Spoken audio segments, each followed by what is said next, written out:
Hit me with the horns, Tony!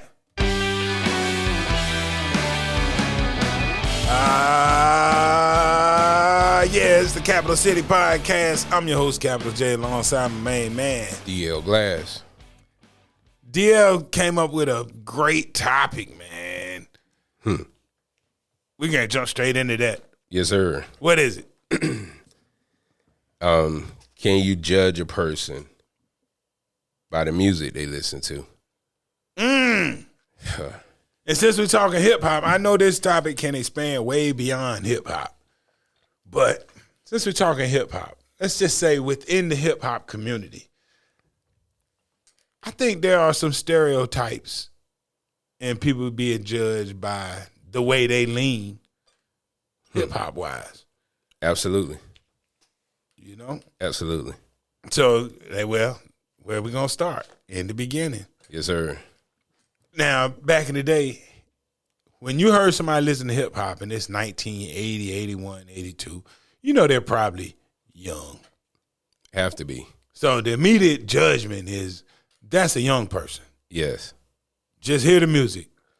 There's somebody definitely under the age of 30 around here. Absolutely. Off top. I'd say younger than that. And then, next thing, they think they're cool. Right. Right.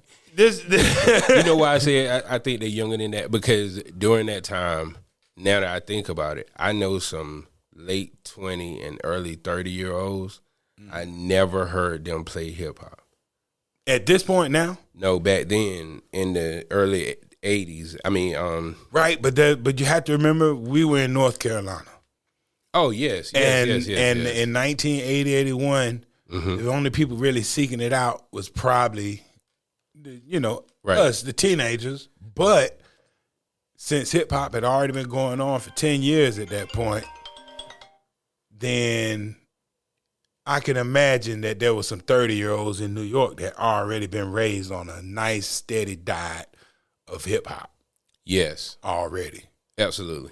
So, I would say up to age 30 so we can make sure we cover everybody. Okay. But down here, since hip-hop hadn't made the impact that it had made in New York already, right? Of course, that demographic was much younger in North Carolina. Mm-hmm. You hear somebody listen to hip-hop. No, they're not 30. 30-year-olds like, well, I'm listening to Freddie Jackson. Yeah. I'm ready to put on my hard bottom yes, shoes. Sir. I'm not going to be all on the floor dancing with y'all.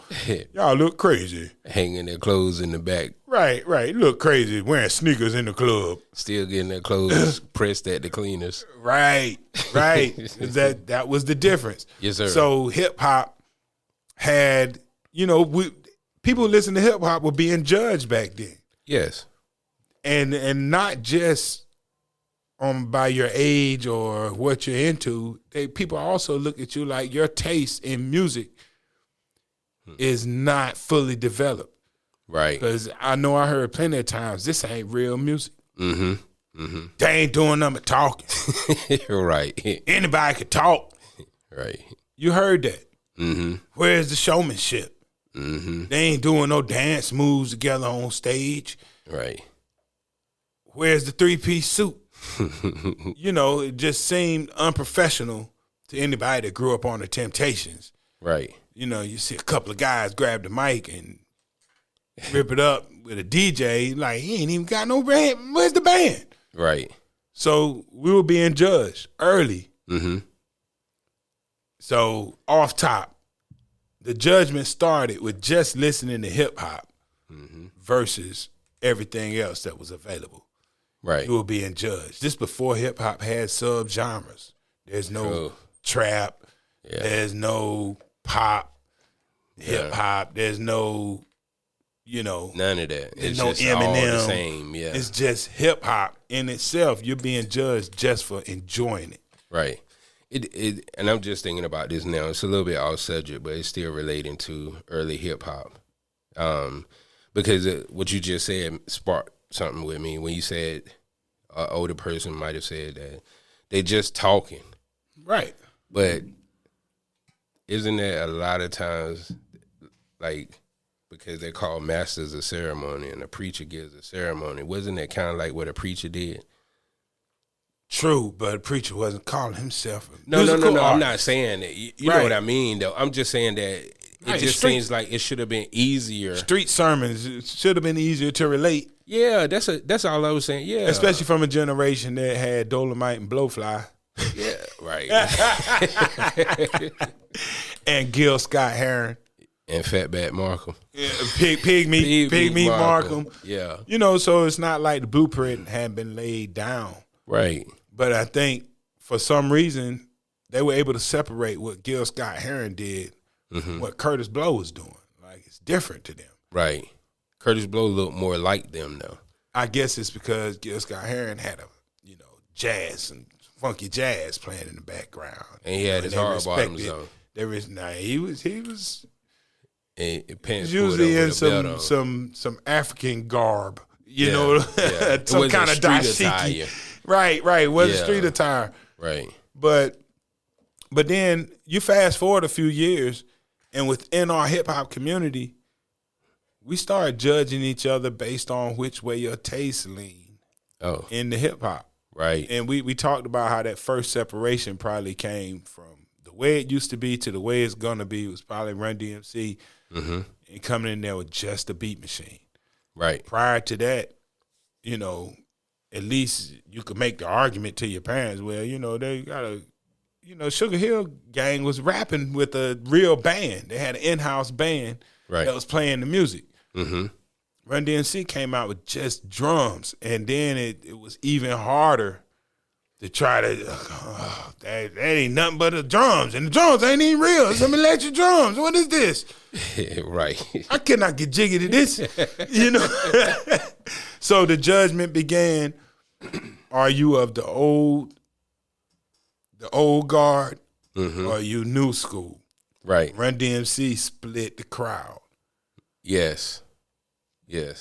Now, do you think that judgment was in part because of how the style of rap changed? Because, the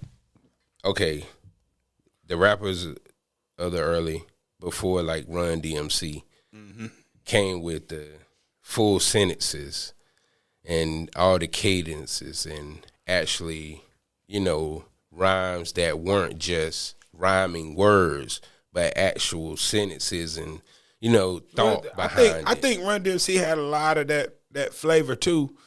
That early stuff. Mm-hmm. Yeah. But there was a segment of the audience that liked the way it used to be. Absolutely. Yeah. And mind you, that segment was older. So now they're looking like Run DMC that's a young folks rap. Now, who do you think they got more judged Curtis by? Blow, Sugar Hill Gang, Grandmaster Flash was old folks rap overnight. Right. For those in the rap community. And old back then, you're talking 24. You know what I'm saying? And you been rapping it's since just last 24. year. Them 15-year-olds listen to Run DMC. Yeah. 24-year-olds still want to hear. Right. You see what I'm saying? And here comes some judgment. Yes. Yeah. Fast forward a little farther when rap starts branching out of New York. I remember looking at people who like non-New York hip hop kind of side-eye. Oh, you was one of them. Hey, man, it's like, yo, really you like the Dream Team? Yeah, right. The L.A. Dream Team? And there were some people who dug it. Ladies and gentlemen, and ladies and gentlemen, and Dream Team and gentlemen. The drink. And they had fans. And some people around here like that too. Right. But the judgment begins. Mm-hmm. Because, you looking at them like, that ain't real hip hop. Right. Yeah. And those people, they get shunned. You can't bring, back in the day, people carried tapes around. You hop in the car, listen to my tape. I got this tape. Mm-hmm. You pull out L.A. Dream Team and pop it in, you're going to get judged. Yes. And, man, go ahead on. Right. With that. But, right. Same thing with Hammer. How did we look at people who really like MC Hammer? Well, who like MC Hammer more than everybody else? There's a lot of white people. That's where he made most of his money. Like I remember, when we were listening to, let's say K9 Posse was out and MC Hammer had "You Can't Touch This." Mm-hmm. Well, if I'm bumping K9 Posse, when I thought MC Hammer, anybody's riding around listening to "You Can't Touch This," not saying it wasn't a hit for everybody, because yes, it was a hit song. Right. But to ride around bumping that, you knew it was a white dude. Well, and that was the I'm doing air quotes. That was the judgment. Is that if I hear that song coming out of a car, I know I'm gonna turn around and see a white dude. White dude. But I remember people walking around with MC Hammer pants on in the hood. That's true, but MC Hammer didn't like. The parachute style. Well, the big. I think MC Hammer is totally responsible for some of that. It. Yeah. Nobody did it bigger than Hammer. I'm gonna tell you the look that I think he's most responsible for is them daggone shoes with the steel. Piece of steel on the front. Yeah, that was Hammer all day. Damn, Hammer all day. And I seen people wear the pants that were kind of baggy and they flare, and then they come back to the ankle. Yeah. But the levels that he took it to, the amount of baggage in his pants, and when you saw somebody with that, you knew it was straight Hammer. Right. Now, the question is, when you look at that person, you know they're a Hammer fan. Did you judge them? No. You didn't? No. And you know why I say that? Because I saw, matter of fact, I know a few people from the hood who got those MC Hammer pants made for them. And Hammer pants. Yeah. Folks are getting hooked up. You know what I'm saying? Yeah. Like, and I don't remember judging them. I remember like, damn, he got some MC Hammer pants. You know? Yeah. Maybe at older, I might have judged them, but I don't know. Like I guess I did judge the skinny jeans. I did. Right. Yeah. So okay. Yeah. Types of hip hop and the judgment associated with it. Okay. We done made it all the way up through Hammer. Mm-hmm. Then here comes Vanilla Ice. I don't know nobody bumping that. Did you know anybody who bumped that? Nobody. So if you heard somebody who bumped that, what is the first thing you think about that person? Like it's 1990 or 91, and somebody rolls up. All right, stop. It was a white boy. Collaborate and listen. It was a white boy. It's a white boy. But that doesn't mean it was always a white boy. Where I'm from, it is. Like, I remember when that song first dropped, I was in school. Initially, before it turned into a song that you were tired of hearing, everybody rocked with that joint. Oh, absolutely. Stop. Collaborate and listen. What? And it was the hottest thing out. Absolutely. And it wouldn't have been unheard of to see somebody roll through bumping Ice Ice Baby. The first time I saw that white boy, I said, why he's copying MC Hammer? He did seem like an MC Hammer clone. Yeah, he was the But his rap style wasn't quite MC Hammer. But still. It still was the Temptation song stolen from the 70s. Right. The whole look was definitely Hammer. The Hammer pants. Yeah. You know what I'm saying? The vest, or what was that? What was that thing they always wore with no shirt on? I didn't think it was a vest. It was a vest. But look, it was a shimmery, shiny vest. Now, okay. Now you have certain artists. Like, I'm gonna tell you that I'm guilty of judging people based on what songs they like from a certain artist. Like, for example, I'm a Big Daddy Kane fan. Okay. But, my joints ain't no half-stepping, Young Gifted and Black. Mm-hmm. The dude that pull up bumping because I can do it right. I'm looking at him track? And I'm quietly judging dude. Like, Big Daddy Kane got a whole catalog of hardcore. What was the joke when he had on the Speedo? What was that? What track was that? What Smooth Operator was it? Was a Smooth Operator? But that's what I'm saying. It's like, this is the Big Daddy Kane that made you latch on to Big Daddy Kane. It ain't. It's the Teddy Riley produced joint and not the Marley Marl produced joint. So I have to admit that I was guilty of judging people who preferred Big Daddy Kane on the Teddy Riley song over Big Daddy Kane on the Marley Marl beat. I look at in my mind, you was deep. This person's corny. You was deep in at that point. You was deep. But you gotta remember that some girls like that joint too, and which get us to another point. Girls like different stuff than guys like. I'm glad you said that because that's my thought as to why I asked the question. Right. Because I was thinking about females. Right. Well, girls dug it. I always say judgment for women and what they like because I'm well aware that they like different stuff. But when a dude jump on that train, right?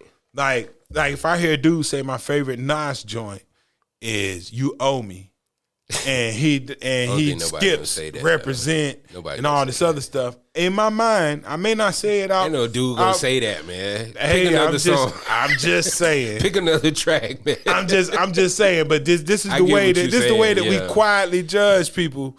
Well, I like Nas because of his verse on Hot Boy with Missy. Right. It's like, yo, where were you when World Is Yours and Represent and Halftime and New York State of Mind and all this other stuff came out. You missed all that and this, which in my mind, I'm thinking, well, this person did not listen to Nas or discover Nas until Nas came on the radio. Okay.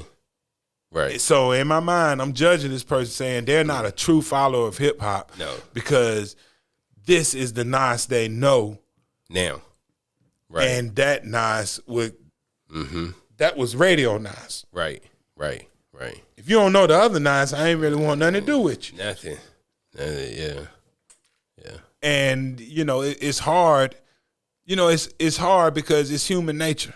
And you can sit here and deny it all you want to, right? But we all do it. You judge people based on their musical taste. I remember I used to, when I was DJing, let's say early 90s, there were extra songs within the hip hop community. Like if I'm DJing for a college crowd, let's say it's another half hour of music, they're not going to play if I'm at a club in the hood. Certain songs, right? And then it's certain stuff that's gonna go over better with that group than the college crowd. Oh, absolutely. And I can think of certain artists, like Black Moon Boot Camp, for example. It wouldn't go. College students they dug it, but they ain't go in the same way. Hell no. They went in when I'm playing this joint for non-college students. It's different. Right. You know what I'm saying? Bucktown means something different in here. Yeah. You see what I'm saying? Right. And somebody might get a fight. Yeah, De La Tribe. Right. I give the college crowd more of that. Of the native tongue flavor than I remember I went back to Tarboro, the DJ in 1991. I forgot where it was. But you couldn't play all that day. I brought Ring Ring Ring had just come out. Hey, how you doing? Sorry, you can't. Hottest joint on the streets when it dropped at the time. That is. But I'm coming from Greensboro, an area that got was an epic 5 fail. Colleges within the city limits. It was an epic fail. Man, I dropped that joke. Everybody look at me like, what the hell you doing? What the hell? What are you playing this shit for? It's funny you say that because now, and that's why I like going back east so I can listen to the damn radio. Because it ain't that 97.5 keep playing every 5 minutes. No. It's totally the stuff that you didn't know that artist made. Go to Eastern North Carolina. You know why? You know why it's different? Different markets. Because no, it ain't got nothing to do with the market. It's the radio station ownership. Eastern North Carolina still have independent radio owners or small owners who only own maybe a couple of stations. Right. That's what I meant by market, like different. Yeah. But here, everything's corporate. iHeart Radio 1. You'll hear the same thing on every iHeart station in the format, every Radio 1 station in the format. Right. When you get to a smaller market, right, they have freedom. Absolutely. And you know, I think that's bad, and that's to be addressed in a later podcast. But I think that's bad. Well, and the government thought it was bad too, up to a certain point. When I first started on radio, nobody was allowed to own as many stations as Radio 1 and iHeart own today. Yeah, but they're in bed together now. So now they loosened the regulations, and when they did, it allowed for these large corporations to own so many. But it used to be split. You had a lot of radio station owners. They had little pockets of stations. Right. And that's the way it should be. Right. No one corporation should own all the radio stations and play the same their agenda music. Right. So when you get to Eastern North Carolina, like let's say you're talking about Soul 92 or what's it called now? Choice. 92 Jams or Choice 92 now. Yeah. Yeah, they're not 95. They're not under a national playlist. Right. You know? Yeah. Not they don't have to ask anybody's permission to play certain stuff. Play anything. Yeah. You know, but unfortunately they're not gonna reach as many people either. Right. Now, to get back on topic, do you think hip hop as a whole has received more scrutiny or more judgment from those of the black culture or minority culture versus what they get from the other folks? I would say it's the others. Initially, the judgment, like there was another amount of judgment you used to have to deal with from listening to stuff like NWA. Mm-hmm. You know, NWA was dangerous to the powers that be. Right. So while we're listening, we're being judged. You ride down the street bumping NWA, then anybody that's not brown is looking at you like, oh, put my wallet away. Right. You know, right. The police are like, oh, Lord, it's going to be trouble. Mm-hmm. So, yeah, definitely. You definitely judged back in the day by the type of rap that you listen to. Mm-hmm. And it still goes on now, but you were judged harshly for listening to gangster rap back in the day. Mm-hmm. You know what I'm saying? Right. Because all rap didn't have all the language, but gangster rap was full of curse words. So the first thing, and this is an era when music was being broadcast. Like, we started off with boom boxes. Mm-hmm. So whatever we're listening to, everybody listen to by default. Yes. Turn that shit down. Right. So, you know, you think about who's some of the pioneers of testing the boundaries. Mm-hmm. Take Just Ice, Schoolie D, NWA. Right. These people, when you playing their music loud, and you know, even as the boom box goes away, you get into the loud car stereos. Everybody's windows down. Yeah. Kicker box is just becoming a big thing. People are broadcasting their music. Mm-hmm. This music one thing is meant to ride be through at high volume. Right. One thing to ride through, listen to LL. Yeah. It's another thing to ride through, listen to NWA or Schoolie D. Public Enemy or even Just Ice. Go back and listen to LaToya or, you know, Hip Hop Gangster. Yes, you are the hip hop gangster. Mm-hmm. Like, those songs were different. Right. If you roll up bumping that, then you had some bigger balls. Yes. And people immediately, you know, and I'm not saying the judgment is, ooh, I'm going to run from that guy. The judgment says that you're different. It made you seem tougher, more edgy. Right. That's crazy. Yep. But look at today. Like, when it got to the point, like, I remember when Nelly dropped. And I would say Bone Thugs is in that category, too. Mm-hmm. Coming off of all the type of hip-hop we were used to, they offer something different, a different direction. Right. 3 6 Mafia when they first dropped. Ooh. I remember, you remember Hook? Mm-mm. Tarboro? he used to tell us about 3 6 Mafia all the time. And I remember the first time I heard it, everybody was like, what is this? You know, but then it grows on you. But when you first hear that music, it's so far left that you kind of judge anybody listening to that. It seems unsophisticated. Yo, Bama ass. Right. And you got some judgment for these dudes. Not from Alabama, but you Bama as hell. Right. So, and there you go. You instantly judge somebody who listened to something that, you know, all of a sudden it feels, and this is no knock. I'm just saying at the time it felt dumbed down. Absolutely. So you like, what is going on? You have spent all this time getting to the point where dudes are coming at you all kind of words, wordplay, and then it's back. And you're like, what is this? Right. And you judge. There go to judgment. Judgment begins. Absolutely. And you know, here we are today, and that's all there is. That is what hip hop is now. It just is. And it's crazy because I can think about times where I was young and running around in the streets or going to clubs and stuff like that. And if I saw the car of girls with the windows down bumping this, what we call now trap music. Oh, it's on. right.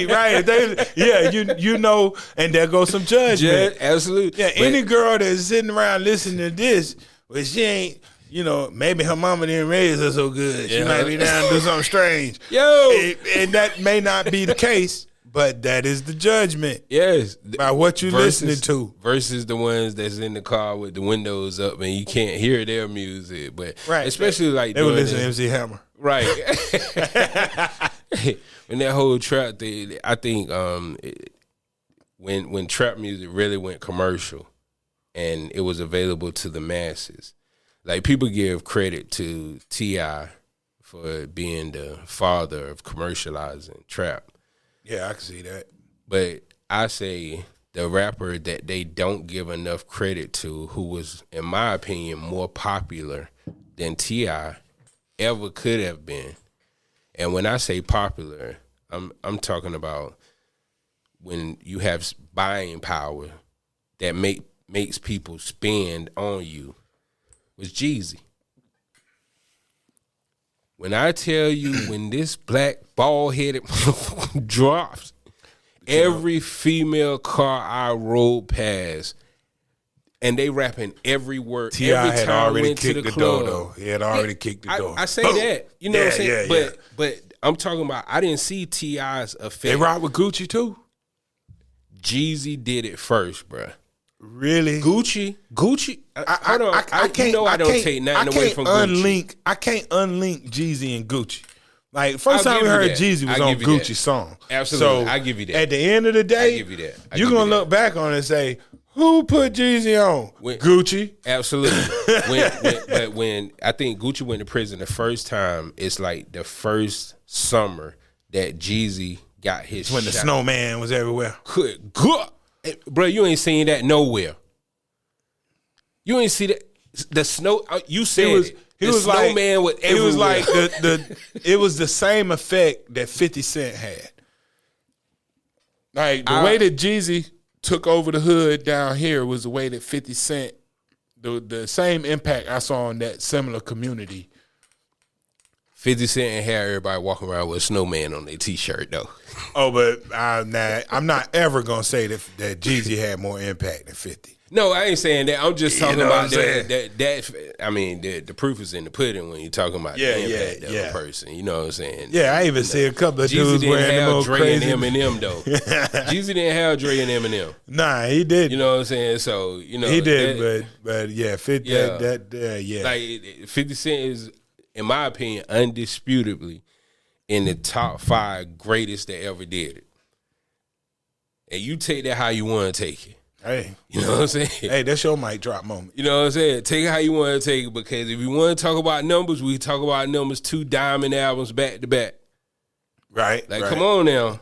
Right. You know what I'm saying? So, I don't care if he can rap better than so-and-so. He sold more records, damn it. speaking of trap music, Yeah. before cats who end up the type of people who end up championing the sound of Jeezy, T.I., Women, Gucci. man. No, I'm saying not just the women. I'm talking about even the fellas. Mm-hmm. They had Before they had that option, I saw Master P fill that void. Mm-hmm. Oh yeah. Trick Daddy. Snap music filled that void before that. Yeah. And then you go back before that. Before you had your Southern options like that, your UGK and all of that, those cats would lean towards your EPMD. Right. And, Right. you know, like I said, Boot Camp, Click, Yes. Helter Skelter. Yeah. They filled the void. But that was from our limited view of things, because a whole different view was being had in on Louisiana. On the West Coast, you had Yes, cats like Spice One, right, and MC8. That was my guy. You see what I'm like? They 93. They're holding that. They're holding the torch. MC8 was my favorite rapper in 93. Word. Favorite rapper, yes. Yeah. MC8 was dope. Straight up menace. Yeah. He had some good stuff. Yeah. I dropped that on one of my mixtapes. Yes, sir. You got to. Yes, sir. You got to pay homage to that, I had a dude tell me, he said, man, when you drop that daggone Straight Up Menace, it changed. And on that mixtape, he said, I remember listening to it. He said, I was blown. And all I could think is, I'm going to kill me somebody Kill me. I said, oh, that ain't what I was. Straight Up Menace. I said, so how far off is the judgment, man? If that song, if I hear it bumping out of somebody's car right now, I'm gonna look in that direction. Mm-hmm. And you know the crazy thing is EPMD wasn't like, when you look back on it, I didn't really associate them with all the street life, but the streets really gravitated towards their sound. Right. Do you think it had something to do with it? Like, what do you think? It was the boom bap. The boom bap. The boom bap. Okay. You know, like it had a lot of guys that would bump with KRS like that. Mm-hmm. You know, and this is even, but I think KRS came out originally. The first Boogie Down Productions Criminal Mind album, that was one of those albums. You listen to that, you're gonna get judged. But KRS-One was always rapping. He never did he was rapping early stuff. He always was rapping. But those people who listened to that back then, there was judgment coming. Like you heard BDP coming up the street, like because back in the day, if you're out on the block or doing whatever you're doing, you hear people coming before you see them. Right. You hear them coming up the street. Mm-hmm. You hear BDP coming up the street, you're gonna look. Whoever's in that car, hard. Man, there it is. Yeah, and that's a term that we don't use as much anymore. But hard is the word. Hell yeah, man. That person's hard. I don't want to fucking dance.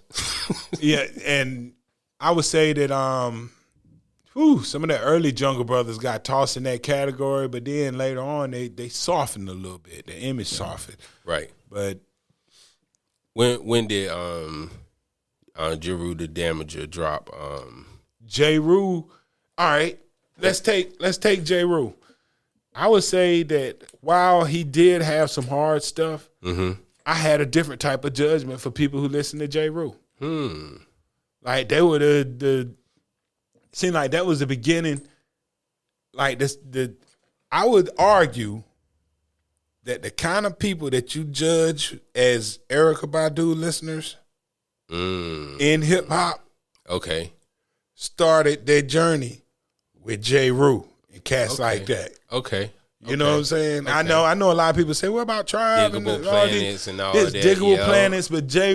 Rue was the edgier part of that. And he wasn't all that, but you know, he's coming up with his head wrap, you know, speaking, you know, he's talking about black women not acting like bitches. Don't be a bitch. You remember that song? Yeah. I mean, if you think about everything he's saying in there, it's truly telling you to be better. Right.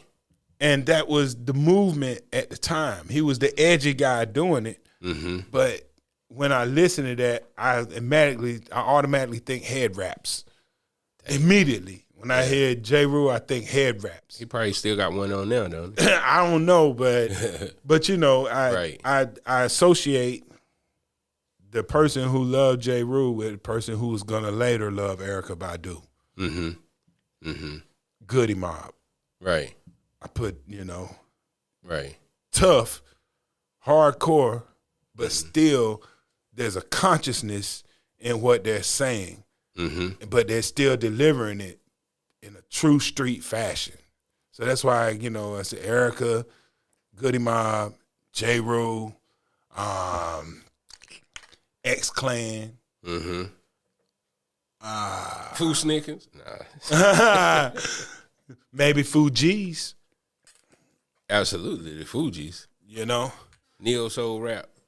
Yeah, it's like you kind of, you know, these are the precursors to the guys who will come fill that void. Bahamadia, definitely, absolutely, yes, definitely. Bahamadia. I used to vibe to that album though, man. Right. Yeah, man. Rhapsody is her now to me. Right, and that's that place. Hey, we don't get that variety within the genre. Well, you gotta go look for it. You got it. I mean, but that means you don't get it. Right, you have to go and seek it out. Because if it's not an ad that comes across your streaming platform, you won't never ever know it's out there. Right. Yeah. Right. And okay, there was a time when, did you have judgment for girls that like Lil' Kim and Foxy back in the day? Hell, yo. But here's the thing: what girls didn't like Lil' Kim and Foxy back? I knew some. You knew some? Yeah, those are the ones that I meet at the library. We going so I can make sure I pass this fucking test. But the other ones, as soon as I finish that library, let's go. He how much you got on this blunt? Out this piece. How much you got on this blunt? Come here, bitch. All right, judgment. You hear somebody listen to Cypress Hill? I'm gonna say this. No, they get high. Everybody like if you like cats who like, and it was some people that like Cypress Hill songs. But if you had more than one Cypress Hill album, right, you smoke weed. That's the judgment. The judgment. This person definitely getting lit. What drugs is they like? If they like Wu-Tang. You know what? That's something that you learn later on. I didn't think about that because I wasn't in Tarboro at the time. I found out later that, you know, Wu-Tang. Right, but that didn't mean that everywhere else. Oh yeah, I guess. You see what I'm saying? What they call the woo something else. They call it getting dirty. To me, that I only heard that association in Edgecombe County. Right. Got you. I never heard anybody else associate Wu-Tang with Well and Woolies. Yeah. But I mean, it's factual now. But you know, like, okay. When I heard Wu-Tang back in the day, I knew that anybody listening to Wu-Tang owned a pair of Timbs. Oh, absolutely. And that's the judgment. I knew you had a pair of Timbs, a hoodie, and some big jeans Wu-Tang somewhere in your closet. So New York, just like Mobb Deep, just like Nas, just like Jay-Z. They were so New York, but New York cornered the market back then. Yes, and I was saying Mobb Deep was way more gangster than Wu-Tang. Oh hell yeah! Like, and it was just two of them. If I had to if I saw two groups of people, this is how I'm judging. Two groups of black people standing. One group listening to Wu-Tang, one group listening to Mob. Right. I'm gonna feel a little bit safer head towards the Wu-Tang. And you know, I wonder. Now that I'm thinking about it, I wonder if Raekwon and Ghostface realized at some point we have to be different because there's so many of us doing the same thing that we got to stand out. Like I wonder, they stood out as the street cats. You mean? And their flow. I think they were all. I think they were all street cats, and I think it was just a crazy coincidence that Method Man METHOD, man, happened to be the song that took off. Right. Considering the flip side was Protect Your Neck. Mm-hmm. And, you know, that tells you everything you need to know about the Wu right there. But then you got this other joint on the other side, and they happen to have something that was commercial. And I don't think commercial fit Wu-Tang. And I think they spent the rest of their career trying to figure out how to balance. Yeah, and they left it up to RZA, and he messed it up.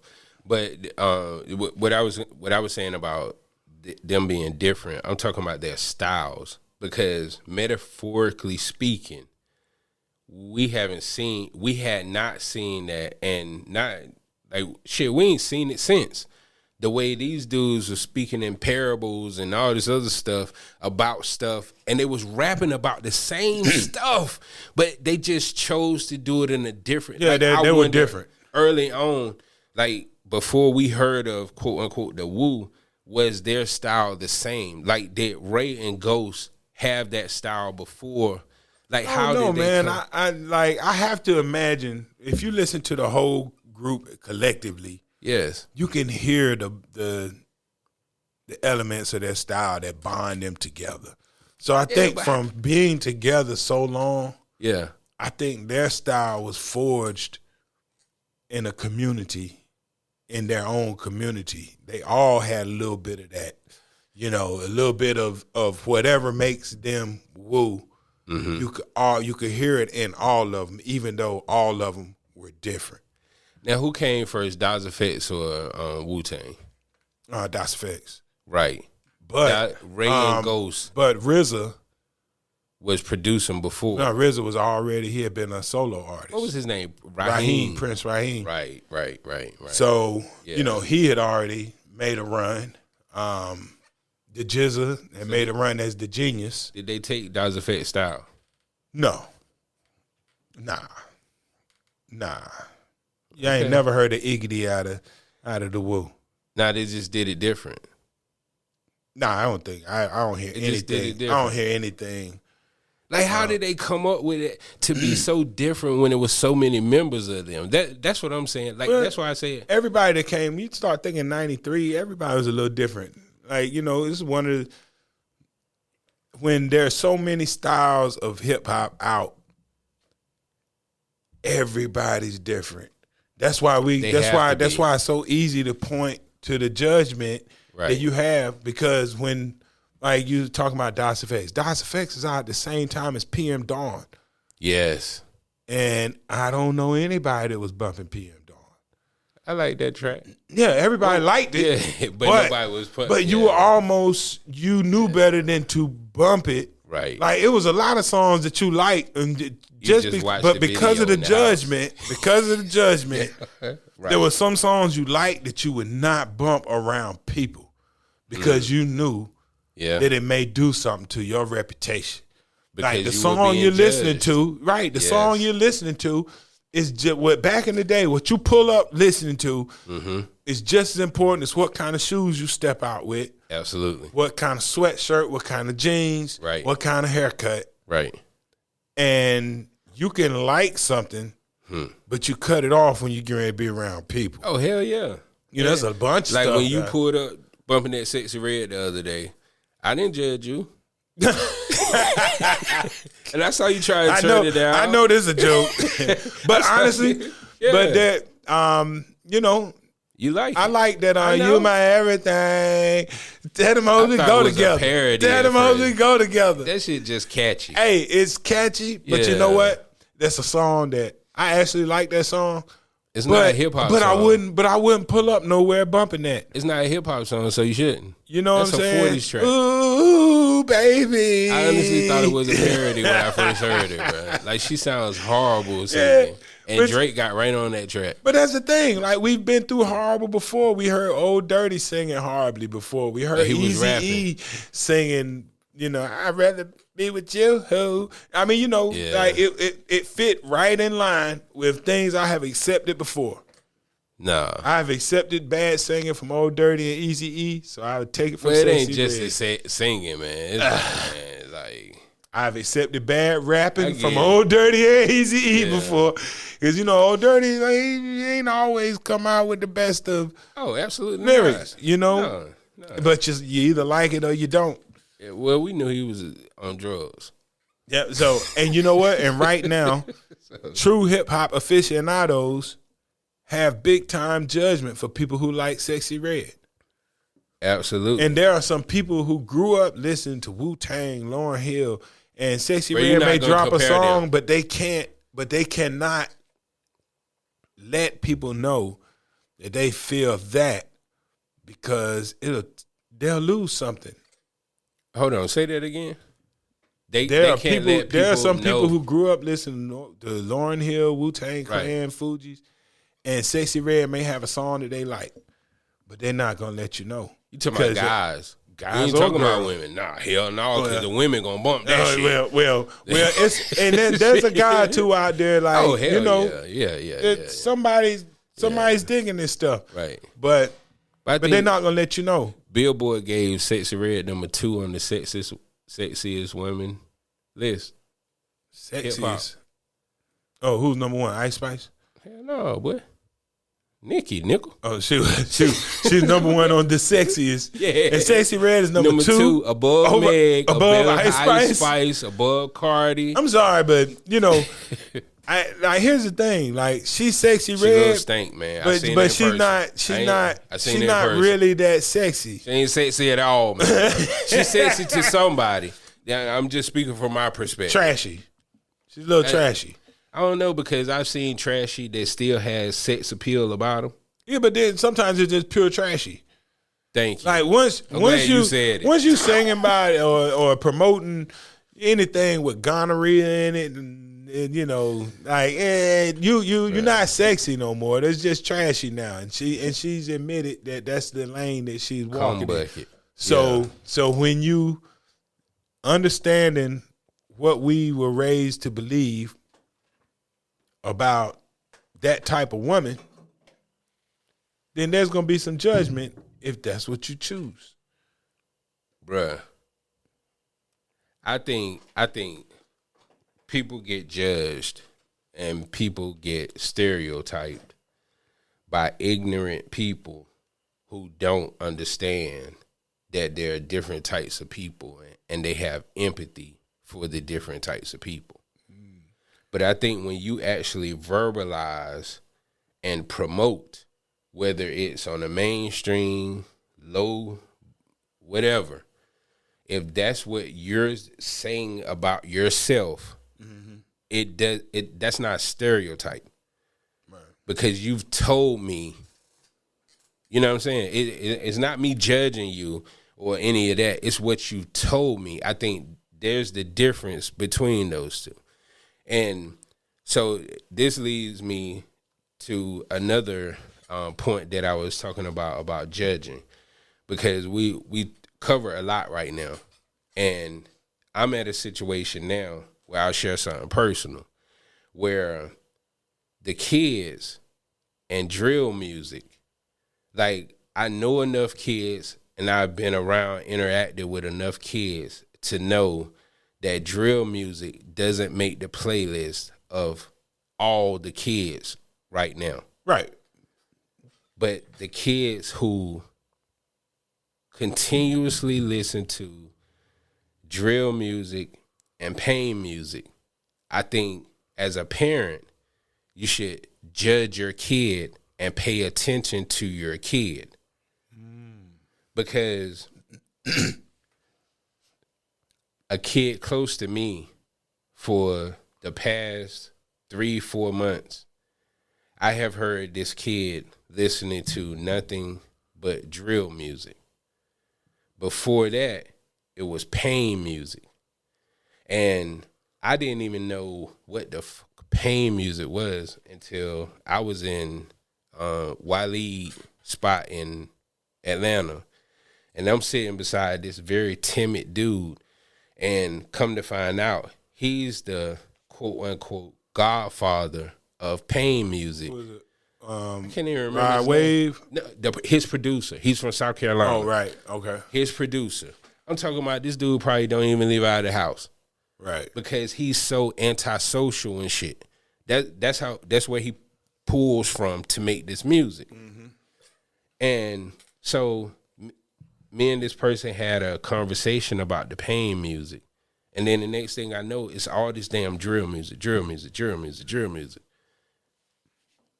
Why are you listening to that? Hey.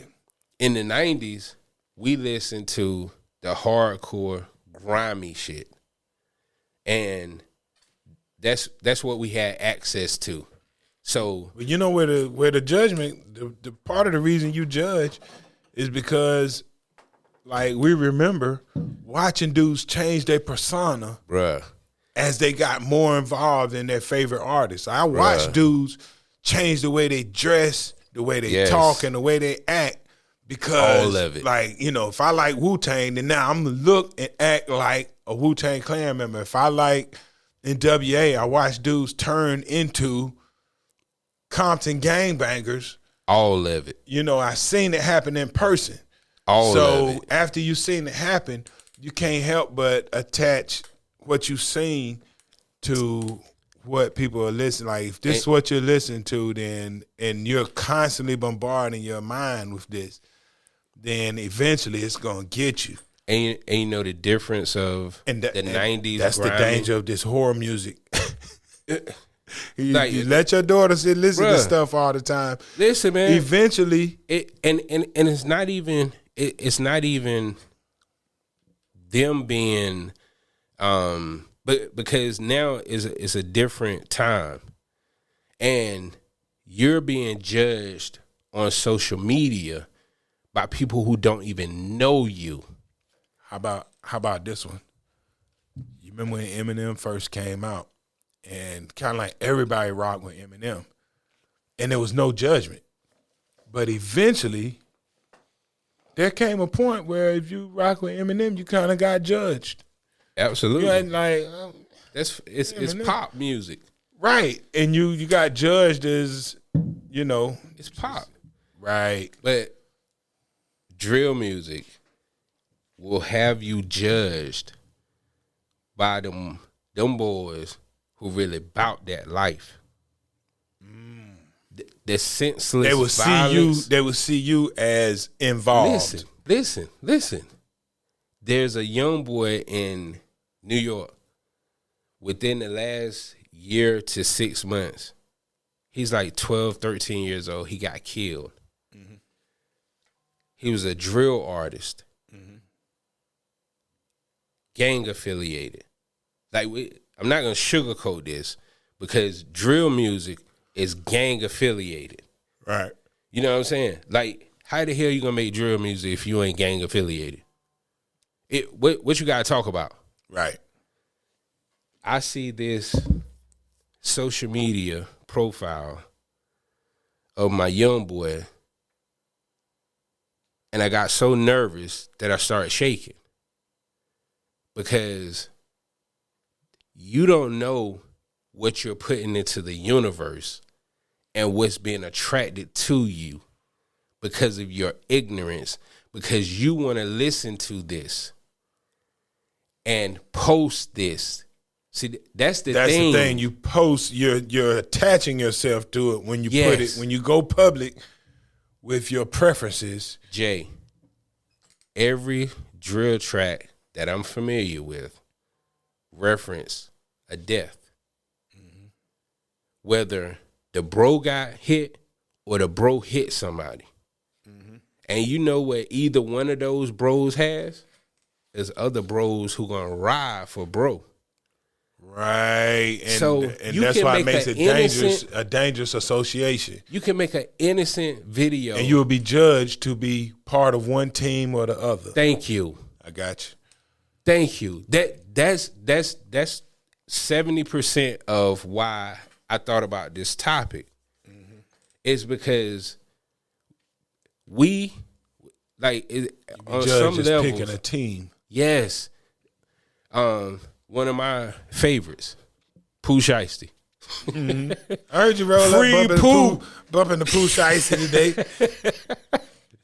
I could protect myself. You know what I'm saying? But I'm judging you, man. You going to jail. I've been Pooh doing time for me. But Pooh said, if something ain't happened to the killer, you can't wear no RIP shirt. Where I'm from, you don't even see the parents post, I miss my child, or my friend's child got killed, because the killer's still walking around and they living in fear. Right. They're being judged by society. Right. You know what I'm saying? Like, it's so crazy. A couple weeks ago, 3 guys, I think 3 got shot, 1 got killed, 2 got killed. You saw RIP for so-and-so. I said, oh, he must have been a civilian. Mm-hmm. What you mean? The other guy who got killed, you ain't see nobody post him. Right. You ain't see nobody post him. Why? Because he got active, affiliated. I think your mic off. Nah, it's on. I hear myself. I can hear myself, but I can't hear you. Oh. I'm good. Okay. Hey, and to what you were saying, when it's also easy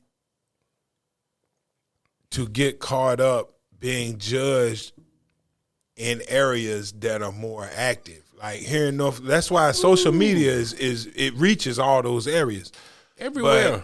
But back in the day, like we could enjoy like Snoop's a Crip. Mm-hmm. I can only imagine that a group of Bloods probably, I'm not there. Snoop talked during about that it. time, but I can imagine that maybe the Blood audience wasn't there for him like that. He talked about it. He said the first time he threw up his Crip sign on TV, it changed his life. He chose a side. Right. You know what I'm saying? And then from that point on, like you lose half your audience in areas that are split between the Bloods and the Crips. Right. And you're being judged. And when you listen to that, you could come riding. You don't even know you're in an area that's controlled by one side or the other, but you listen to the wrong artist, and you're making a statement without understanding that you're making this statement. Right. And here comes the judgment. So I did interviews of up and coming artists, and 2 of the hottest artists in underground in North Carolina are affiliated. Mm-hmm. And someone who I hold dear to my heart called me once they realized I was doing these interviews, and they said, "Do what you do, but be careful." I said, "Fuck you mean, be careful?" Bruh, you can ask one question. They can answer the question, but be speaking a different language and mean something totally different to the ops. And you find yourself involved.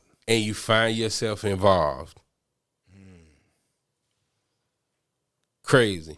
The judgment is to the extreme now. Right. So and you know what? Just to pivot, talking about picking sides. When like take Kid Rock for example. Mm-hmm. Now he's totally picked the MAGA side. Right. So if anybody listen to Kid Rock, immediately associate them with MAGA. Right. And there goes the judgment. Whether you like the song or not, if you're not associated with that movement, and you posting and saying, I'm a fan of this artist, you're now attached to their beliefs. Absolutely. Like Lil Pump. Right. You know, and judging, like, how can I, at 45 years old, not judge our vice president having made the Stallion come twerk on stage? dressed as a businesswoman. How can I not judge that when she definitely said that she created the association. Come on, bruh. She created the association, but I think she created the association hoping that the judgment will be positive and give her gains. But there's a percentage, there's a part of the crowd that's going to look at it and say, this is not what I want to represent. This is not what I want to represent. And I think it wouldn't have come across to me the way it did if she wasn't dressed in business casual slutty wear. You know what I mean? Like business casual on a black female has always had some prestige. There's some power to it. The pantsuit had power. Absolutely. Now you've made the association of the pantsuit and sex.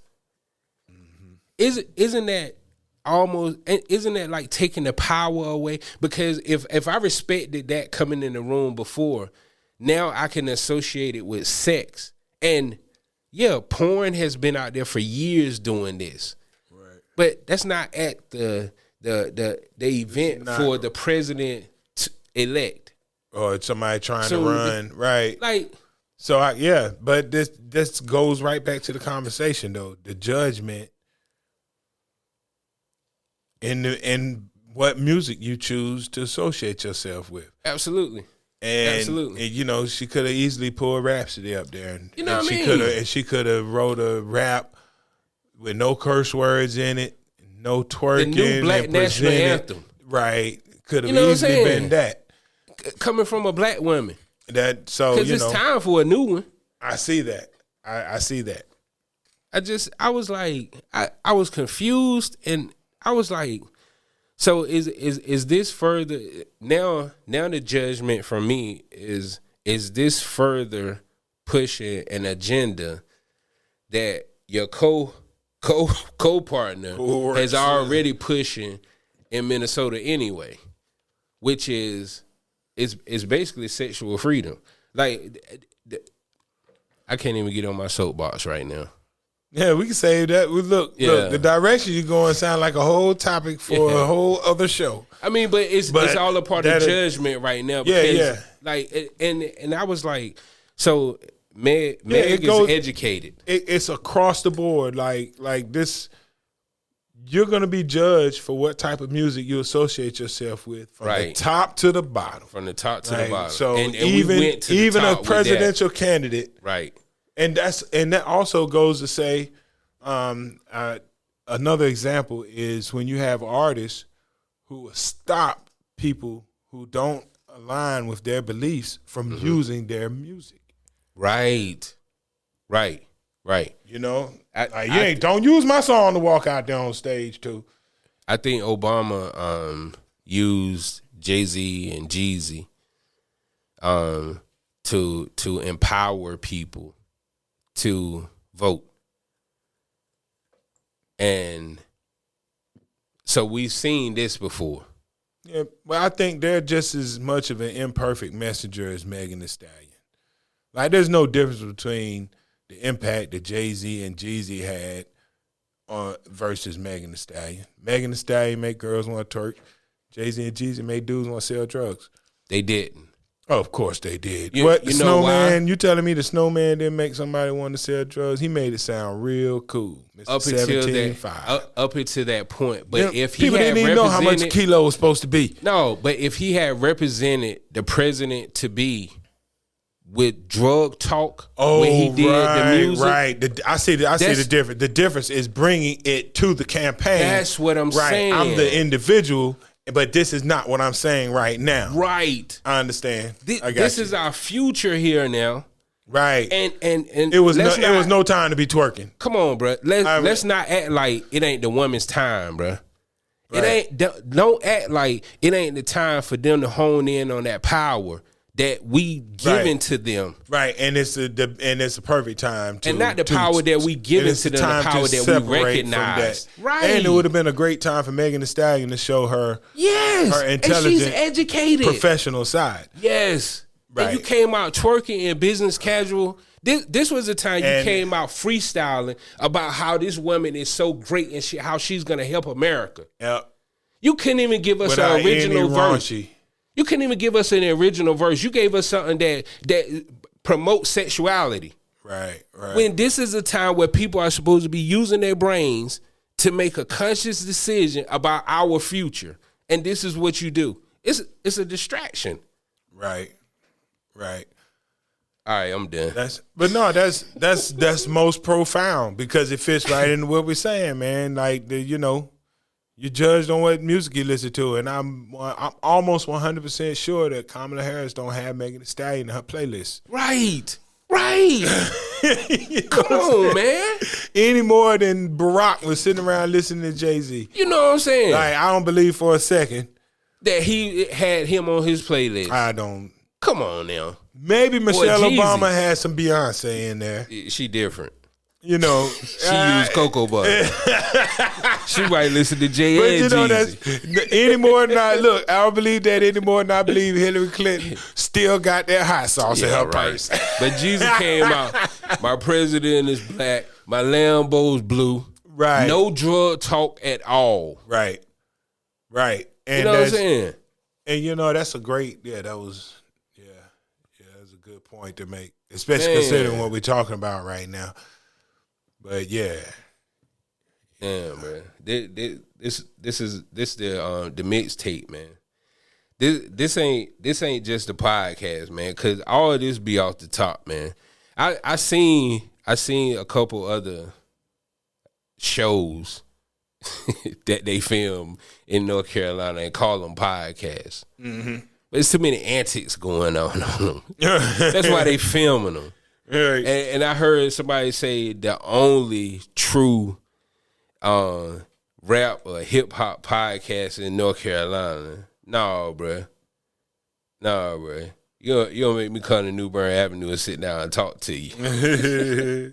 It's a Capital City podcast, man. Well, check the resume.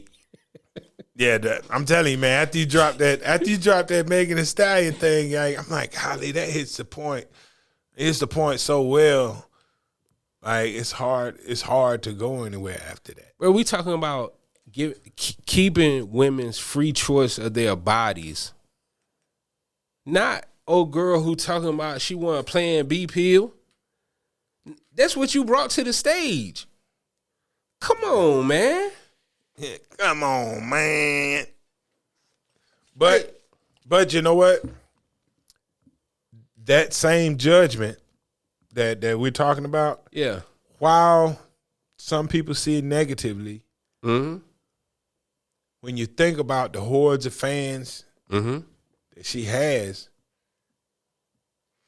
she's hoping that the judgment will be positive from her fans. It ain't time to hope. Hey, it's time to motivate a different demographic of people, and that's why I keep using the Obama, because Jay-Z and Jeezy. A lot of those people still not gonna show up when you need them. Fucking vote. Right. You know, cater to the wrong crowd. Yeah, they're not gonna make the change that we trying to.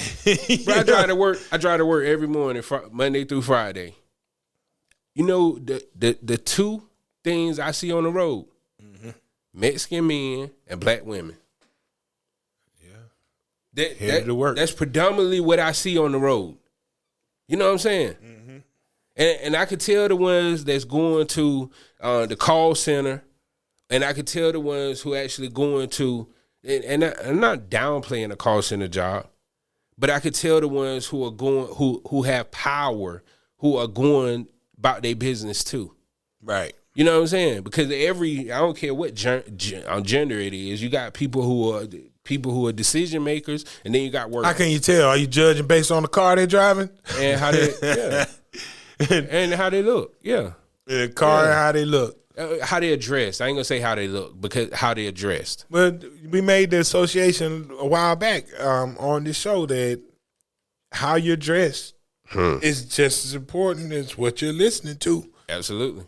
It all speaks, right. And I'm not advocating that things should be this way. This is just how it is. I mean, it's just life. Life is having people. You will be judged. Yeah, animals, reptiles. Like before Cypress Hill, we talking about the smoking. Before Cypress Hill, everybody else listen to hip hop. The dude that pull up always want to hear some reggae. He smoked weed. And that's a given, whether it's the case or not. Right. Yeah, it is the case. Right. You know. So the ones who smoke Black and Milds. The Black and Mild smoker. What's the Black and Mild smoker listen to, man? They smoke weed. What you mean? They just can't get no weed right now. They smoke weed. You know? Well, now you can sit and think, what have you judged somebody on listening to? There's been a lot of stuff we ain't even cover, right? We ain't even cover. But there's so many other. There's a lot. Like right now, somebody's being judged because after Kendrick Lamar, KO, Drake, somebody's still listening to Drake. They don't care nothing about what you think right now. Right. And they're going to have to deal with whatever scrutiny comes from people who think that Kendrick Lamar made Drake unacceptable. Right. But the fact of the matter is, they didn't make Drake unacceptable. No. But some people are going to hide how much they like Drake right now. Oh, absolutely. You know, they'll be listening to Drake all the way till they get close, then they pop on some Kendrick so they can pull up, look cool. Right. They not like us. They not like us. Knowing that you were listening to Hotline Bling all the way over here. Right. You know what I'm saying? Oh, man, it's crazy. So, this conversation, you can continue this conversation on your own. But best believe, you're being judged constantly. Mm-hmm. Now, you said it right. You being drugged. Yeah, you being drugged. Music is a drug, man. I can't leave it alone, man. I can't leave hip-hop alone, man. I tried. But you know what? And I can say, here's how real the judgment is. Like, when I come on here and talk about how I'm sick of hearing the same old content. Right. Well, what I'm listening to in my car, like, honestly, I don't even listen to dirty music no more. And what you call dirty music? No, I'm talking about I listen to clean versions. Oh, me too. I don't even feel like sometimes it just be so over the top. Yeah. I listen to clean music. Right. And if you hear me, you'll be like, what's going on with that dude? I search it out.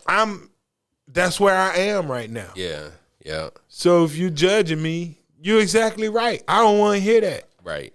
You know what I mean? Yeah. And it's not, and it started with me having my kids in the car all the time. Yeah. But after a while, I've come to prefer the clean version because when you take out some of those words, I can hear the message a little bit, but I can hear what you're saying a little better. The curse words are a distraction. Mm-hmm.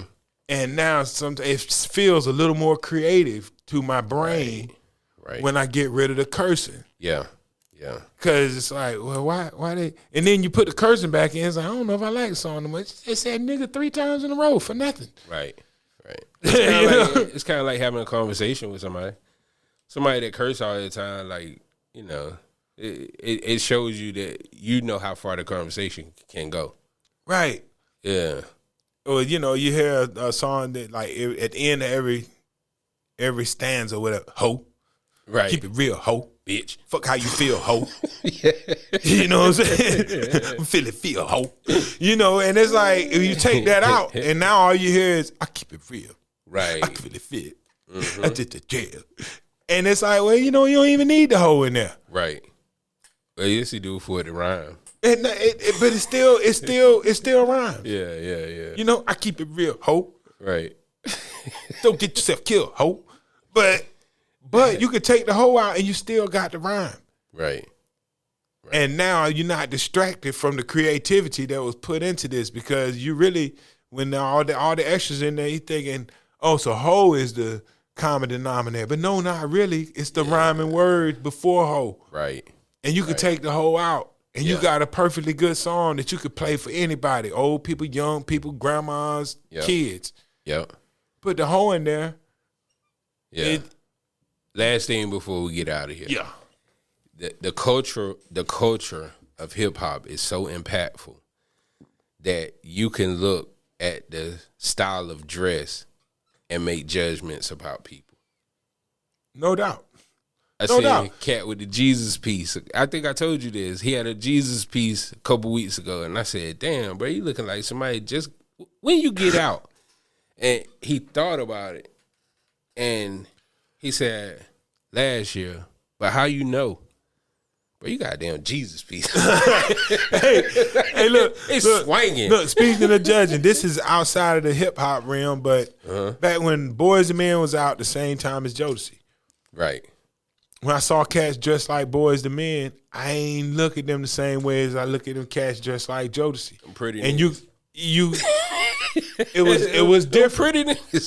But they both making R&B songs, and I can truthfully say that Jodeci songs weren't that much any more edgier than their delivery was more aggressive. The delivery was more aggressive. Might get slapped.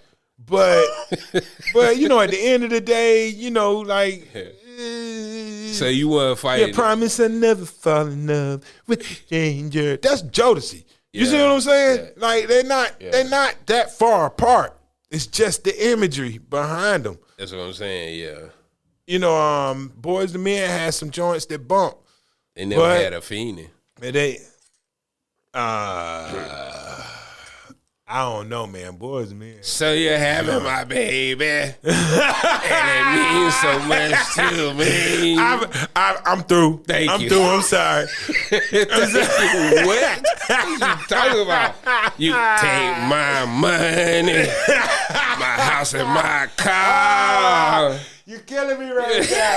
What? Boys the who? Now. How do I? If you don't know me by now, you won't never know me. Nah, you're right. Come on now. But at the end of the day, it's still good old fashioned R&B for both of them. Yes, sir. But when you the visual imagery made you think, okay, these guys soft and these guys aren't. Right. When you just look at people who mimic their style, however you want it, however you need. Now that was giving up. Jodeci doing songs with Tupac, Boys II Men on here rocking with LL.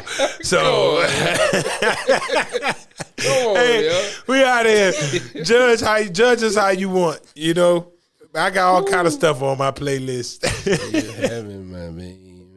I rode up here listening to Total. Total versus Destiny Child. Right. That's like Jodeci and Boys II Men that you compare, you know? Right. And I'm telling you, Total tripping. That's my joint. What? I know. I know what you're talking about. You got me. Yeah. So that's where I'm at. That's where I'm at. Hey, this is the Capital City Podcast. We are your judgmental hosts. And every time you ride by, listen to your music, we're going to be looking side-eyed at you, trying to see if we approve. Absolutely. So it's Capital City Podcast. I'm your host, Capital J, alongside my main man, D.L. Glass. Watch what you listen to. You're being judged.